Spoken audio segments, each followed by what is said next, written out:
Shalom, Ibu Bapak, Saudara-saudaraku, keluarga besar GKI Gading Indah, Jakarta. Senang sekali, hari ini saya Pendeta Stefanus Lim dari GKI Marta Dirja Purwokerto, boleh bersama dengan Ibu Bapak, Saudara-saudari, keluarga besar GKI Gading Indah untuk mengikuti doa pagi hari Sabtu 28 Mei 2022. Salam hangat dari Kota Purwokerto. Ibu Bapak, saudaraku terkasih, doa pagi kita hari ini mengangkat sebuah tema, cerminnya pelaku firman. Ya. Nah, kita mau mengawali kebersamaan kita dengan doa pembuka terlebih dahulu. Ayo kita siapkan diri kita mengikuti doa pagi saat ini dengan berdoa bersama. Kami mengucap syukur ya Tuhan, pada hari ini bersama dengan keluarga besar GKI Gading Indah. Hamba-Mu boleh Engkau berikan kesempatan melayani secara online di dalam kegiatan kebersamaan doa pagi. Kami rindu membuka hati untuk firman-Mu. Kami siap sedia untuk bertumbuh di dalam iman kepadamu. Dan kami rindu memuji memuliakan nama-Mu, berdoa bersama dan merenungkan sabda firman-Mu. Berkatilah kebersamaan kami dalam ibadah doa pagi ini Tuhan. Kami siap sedia untuk menikmati waktu kebersamaan kami dengan Tuhan, diberkati dalam nama Tuhan Yesus. Haleluya. Amin. Ibu Bapak, saudaraku terkasih, ayo kita dengan penuh sukacita memuji Tuhan dengan sebuah lagu, Besarlah Untungku Jika Yesus Milikku. Kita nyanyi penuh semangat, penuh sukacita bersama-sama. Demikian.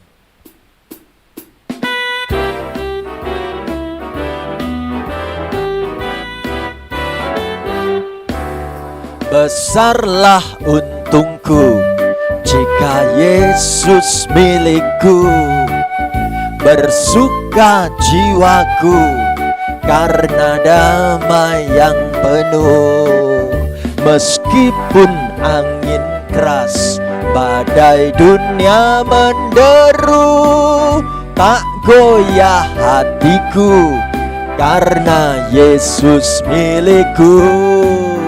Benar-benar besarlah untungku, benar-benar besarlah untungku, benar-benar besarlah untungku ketika Yesus sungguhlah tetap milikku.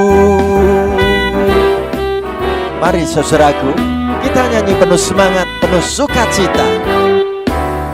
Meski tumpuanku pada Yesus Tuhanku, tidaklah aku jauh dari susah dan keluh.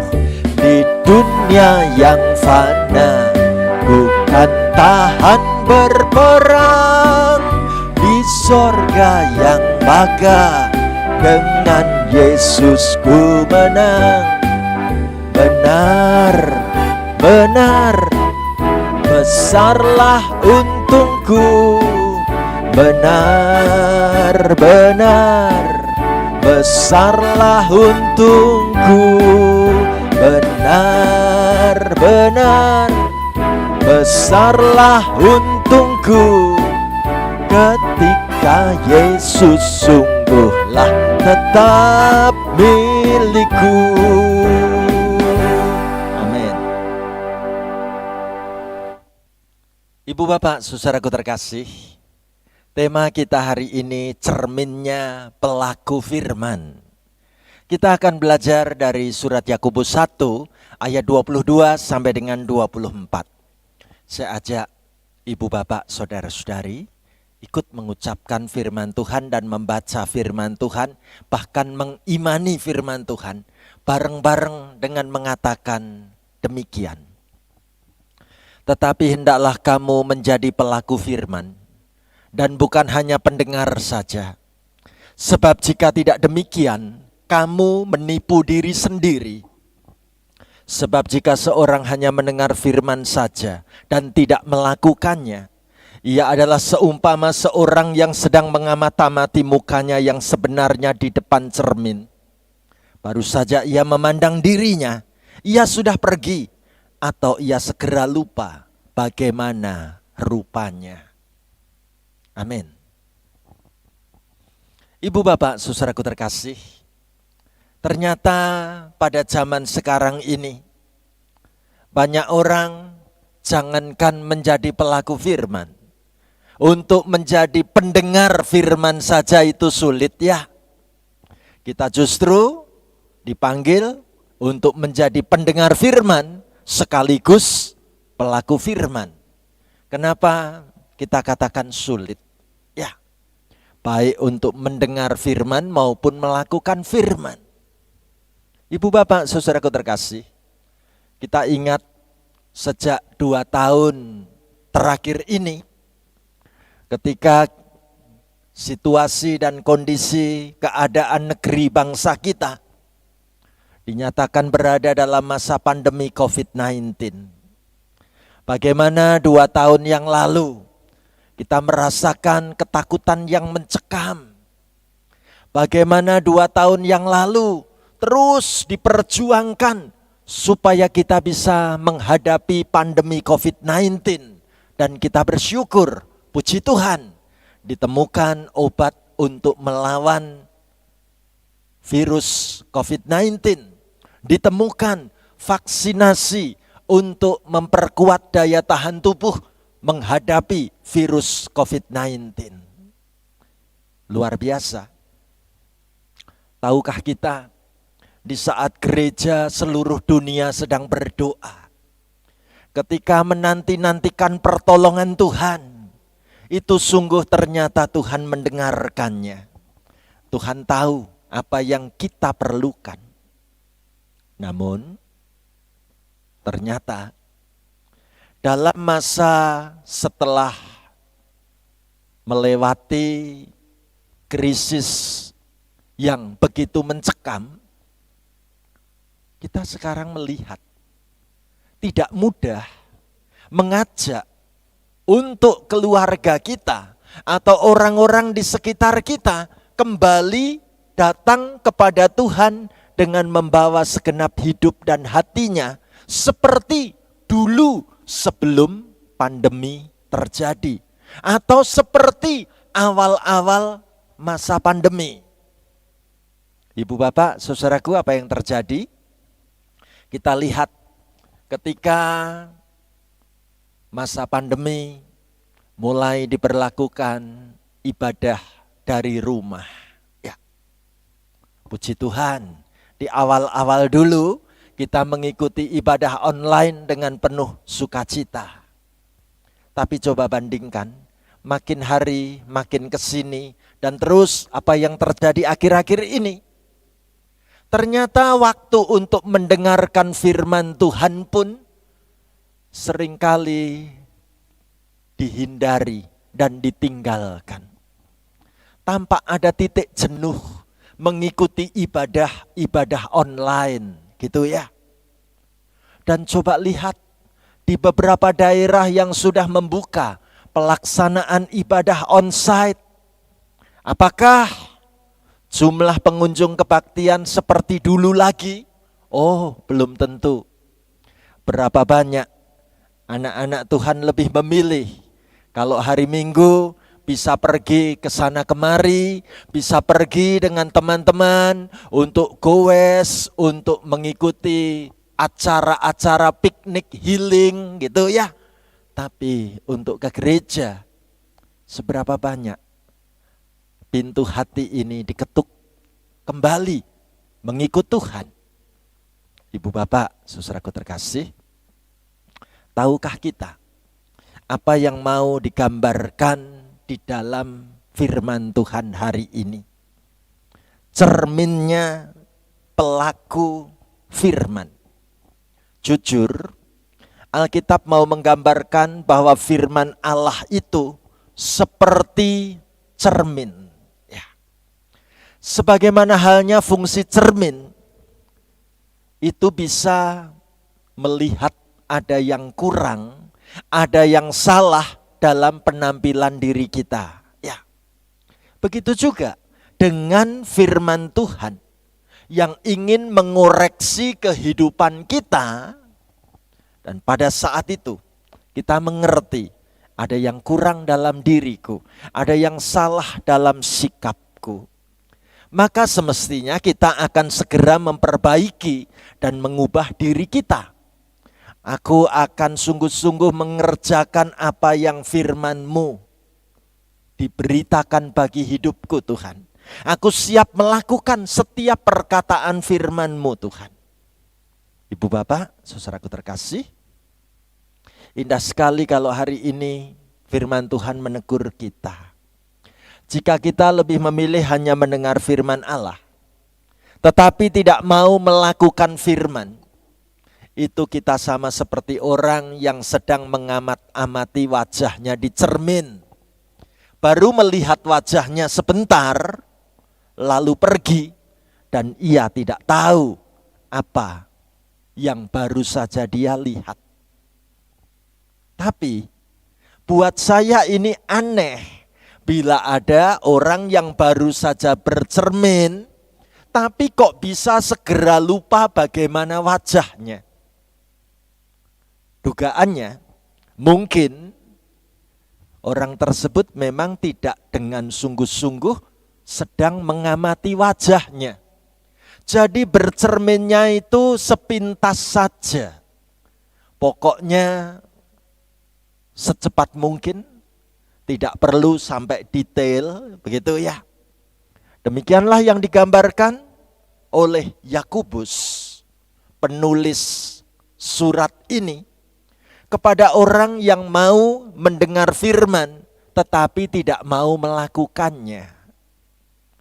Jadi persoalannya itu bukan soal mampu atau tidak mampu, bisa atau tidak bisa, tetapi lebih kepada apakah aku mau atau aku tidak mau untuk menjadi pelaku firman. Kalau hanya mendengar saja tetapi tidak mau melakukan, itu tidak akan ada artinya, bukan? Menarik sekali kalau Yakobus menyebut pelaku firman itu berbahagia atau diberkati. Sebab hal yang terbaik untuk menjaga diri kita di tengah-tengah beragam pencobaan adalah dengan cara meneliti firman Tuhan sekaligus melakukan firman Tuhan, bukan? Jadi kalau mau memilih menjadi pendengar dan pelaku firman, ini berarti aku akan membongkar sifat-sifat kehidupanku yang dulu. Aku mau untuk membongkar keadaan dosa yang masih berada dalam diriku. Dan aku ingin menggantinya dengan sifat yang baru, dengan karakter yang baru. Sungguh itu akan membuat hidupku penuh kegembiraan, hidupku berbahagia dan diberkati. Pasti di antara kita bertanya, Pak Pendeta Stefanus Lim, apakah ada buktinya bahwa menjadi pelaku firman itu sungguh sangat luar biasa, perubahan dalam keadaan dirinya? Betul. Saya ingin menunjukkan lewat sebuah kesaksian dengan judul tentang lelaki tua dan selimut. Bagaimana ceritanya? Dikisahkan ada seorang lelaki tua dengan penampilan baju yang lusuh dan kumal masuk ke sebuah toko. Para pengunjung di toko itu melihat dengan tatapan aneh. tapi tidak dengan sang pemilik toko. Pemilik toko ini adalah seorang anak Tuhan yang mengerti bahwa firman Tuhan yang aku terima selama ini harus aku praktekkan, juga termasuk menyambut siapapun pengunjung yang datang ke tokoku harus tetap dengan keramah tamahan. Puji Tuhan.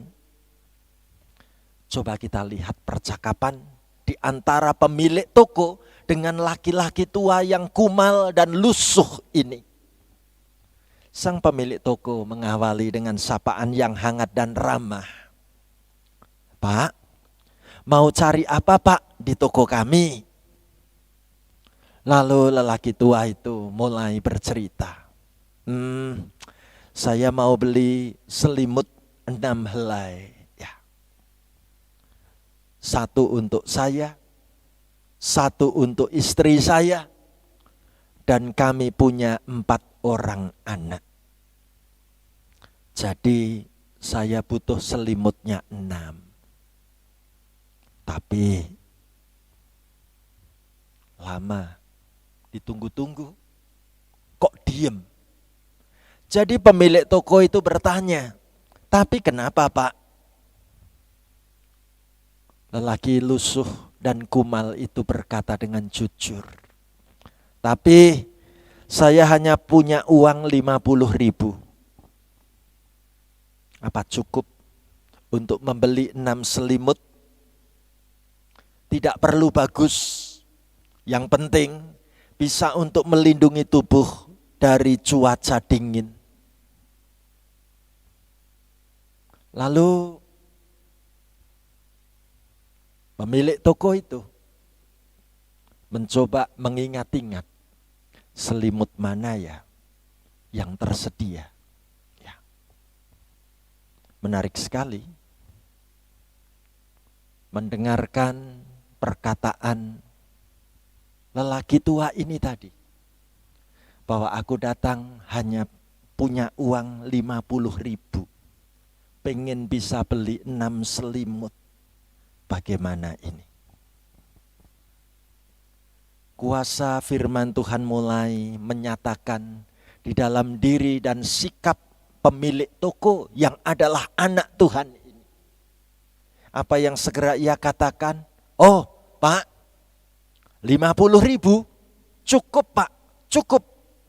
Ini saya punya selimut hangat dan bagus. Harganya 1 selimut cuman 10.000. Dan kebetulan hari ini di toko kami kalau beli 5 saya bisa kasih bonus 1. Jadi harganya pas 50.000, Bapak bisa dapat 6 selimut. Wajah laki-laki tua itu tampak lega. Sambil membayar, menyerahkan uang 50.000-an. Lelaki tua ini pulang membawa 6 selimut hangat untuk seisi keluarganya. Apa yang terjadi setelah lelaki tua itu meninggalkan toko? Pelayan toko yang dari tadi menjaga dan membantu di situ bertanya-tanya, Pak, apa tidak salah kita jual selimut mahal itu harganya 10.000? Bukankah kemarin kita menjual selimut itu harganya 1 saja 250.000 loh Pak? Kan selimut ini keren banget, Ti. Mahal, bagus, dan aku ingat selimut ini harganya 250.000 loh Pak. Apa jawab pemilik toko itu? Pemilik toko itu mengatakan dengan sangat jujur. Dia katakan benar. Memang harga selimut itu 250.000, tidak lebih dan tidak kurang. Tetapi kemarin aku berdagang dengan manusia. Namun barusan ini aku berdagang dengan Allah. Pelayan toko itu bertanya, apa maksudnya berdagang dengan Allah, Pak?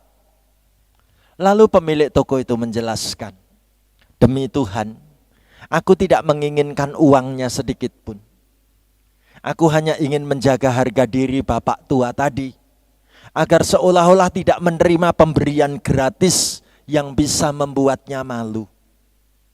Aku hanya ingin lelaki tua itu dan keluarganya terhindar dari cuaca musim dingin yang sebentar lagi datang.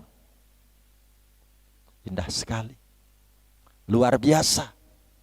Firman Tuhan ternyata bukan hanya didengar, tetapi dipraktekkan dalam sikap hidup ini. Ibu bapak, saudaraku terkasih, saat-saat seperti ini kita diundang dan punya kesempatan untuk makin bersungguh-sungguh. Seperti apa aku dibentuk untuk mempraktekkan firman-Mu Tuhan. Seperti apa aku punya komitmen bukan hanya mendengar firman, tetapi siap melakukannya. Saya rindu firman Tuhan mengubah hidup kita menjadi baru. Siapkah? Izinkan tangan Tuhan membentuk kembali hidup saudara dan saya. Amin. Sekarang saatnya kita menaikkan doa syafaat. Dan kita mau membawa doa-doa syafaat kita dengan diiringi musik yang lembut. Mari kita berdoa bersama. Terima kasih Tuhan.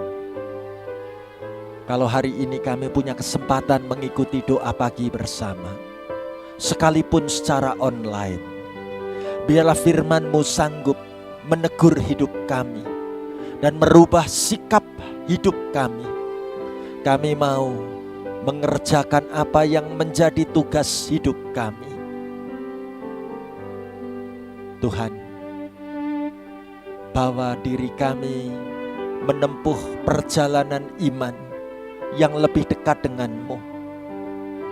Di tengah-tengah masa pandemi sekalipun, kami mau melangkah bersama dengan-Mu Tuhan. Kami mendapat kekuatan yang baru. Kami punya semangat yang baru. Bawa kami lebih dekat padamu Bapa. Bukan hanya untuk mendengarkan firman-Mu, namun lebih daripada itu, kami siap mengerjakan sabda firman-Mu di dalam sikap hidup kami.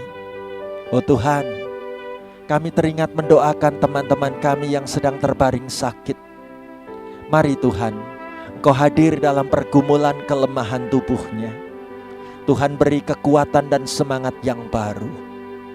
Kami teringat mendoakan keluarga yang merawat dan menjagainya. Biarlah sungguh setiap keluarga anak-Mu mempraktekkan sabda firman-Mu, menjadi pelaku-pelaku sabda-Mu. Oh Tuhan, hari ini kami ingin mendoakan secara khusus bagi anggota keluarga kami yang berada jauh dari antara kami, yang tinggal di luar kota, berada di luar pulau, ataupun berada di luar negeri. Kami sebut nama mereka dalam doa kami Tuhan, supaya mereka pun semakin dekat kepadamu, dituntun dengan sabdamu, dan sungguh hidup seturut dengan kehendak-Mu. Terima kasih Tuhan. Kami berdoa secara khusus untuk kehidupan gereja Tuhan di GKI Gading Indah. Tuhan, Engkau memberkati setiap hamba Tuhan yang melayani di gereja-Mu ini. Kami mendoakan juga para aktivis, para pengurus komisi, bangkit kembali untuk menata perjalanan hidup iman kami semua sebagai gereja-Mu. Kami terus berdoa secara khusus Tuhan, untuk pelayanan bagi para warga usia lanjut, juga untuk anak-anak sekolah minggu, untuk anak-anak muda-Mu, untuk keluarga-keluarga muda, berapapun kategori usia kami. Kami siap untuk terus bertumbuh di dalam iman. Terima kasih Bapa. Kami serahkan negeri bangsa kami diberkati Tuhan. Kami punya masa depan yang baik. Terima kasih Bapa. Kami serahkan rangkaian doa syafaat kami, diberkati dalam nama Tuhan Yesus. Haleluya. Amin. Mari saudaraku terkasih, sekarang kita akan menutup kebersamaan doa pagi hari ini dengan kita nyanyikan lagu Makin Dekat Tuhan Kepadamu. Kita nyanyikan lagu ini dengan penuh iman. Kita sama-sama memuji Tuhan demikian.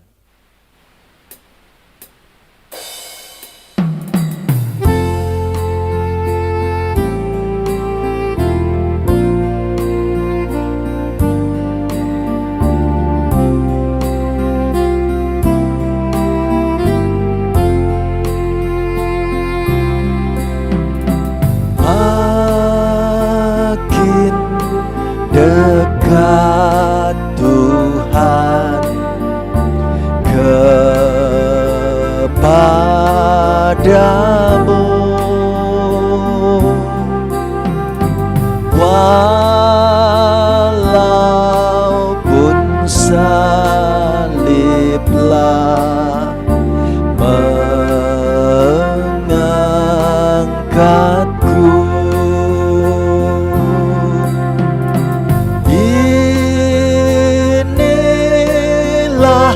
Laguku dekat kepadamu, makin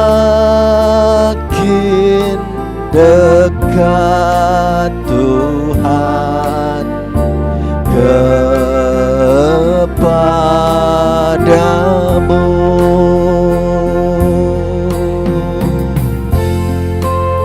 Saudaraku, ayo kita bawa hidup kita lebih dekat kepada Tuhan, semakin dekat dan setia mengikutinya. Kita nyanyikan bersama bait berikutnya. Berbantal batu pun ku mau rebah, bagai musafir yang lunglai lelah,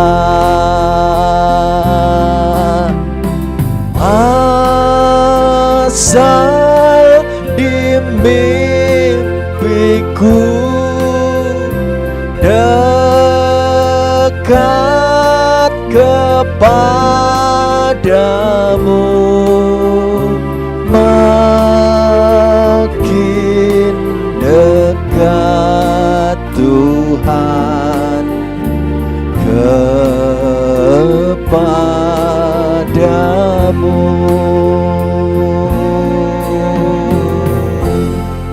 Amin. Senang bisa bersama dengan Ibu Bapak, saudara-saudari sekalian. Tuhan memberkati, salam sehat buat kita semua. Amin.